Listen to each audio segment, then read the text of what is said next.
जय जोहार। छत्तीसगढ़ी प्रमुख प्रादेशिक समाचार के संग मैं संध्या तिवारी।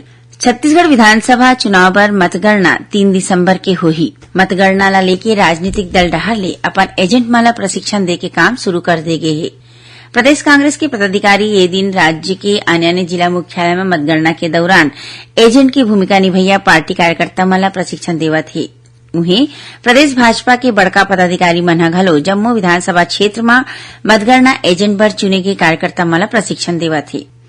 दुर्ग और बिलासपुर जिला भाजपा पदाधिकारी मन ह डाक मतपत्र के कथित तौर में कमजोर सुरक्षा व्यवस्था ला लेके संबंधित जिला निर्वाचन अधिकारी ले जरूरी कदम उठाए के मांग करे हे। रायपुर, राजनांदगांव, बेमेतरा समेत प्रदेश के कुछ एक जगह में आज अचानक वर्षा होए ले मौसम ठंडा हो गए हे।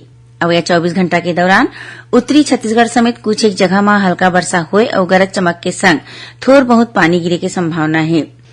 भारत और ऑस्ट्रेलिया के बीच अवैया 1 दिसंबर ले T20 अंतर्राष्ट्रीय क्रिकेट मैच राजधानी रायपुर के शहीद वीर नारायण सिंह अंतर्राष्ट्रीय स्टेडियम में खेले जाही।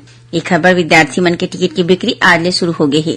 उत्तर प्रदेश में चलत 30वां सीनियर NTPC राष्ट्रीय तीरंदाजी प्रतियोगिता में छत्तीसगढ़ के विकास मौर्य 50 मीटर इंडियन श्रेणी में रजत पदक हासिल करे है। विजय हजारे ट्रॉफी क्रिकेट प्रतियोगिता के तहत जयपुर के सवाई मानसिंह स्टेडियम में खेले गए मैच में छत्तीसगढ़ हैदराबाद ला 6 विकेट ले हरा के अपन दूसर जीत हासिल करे है।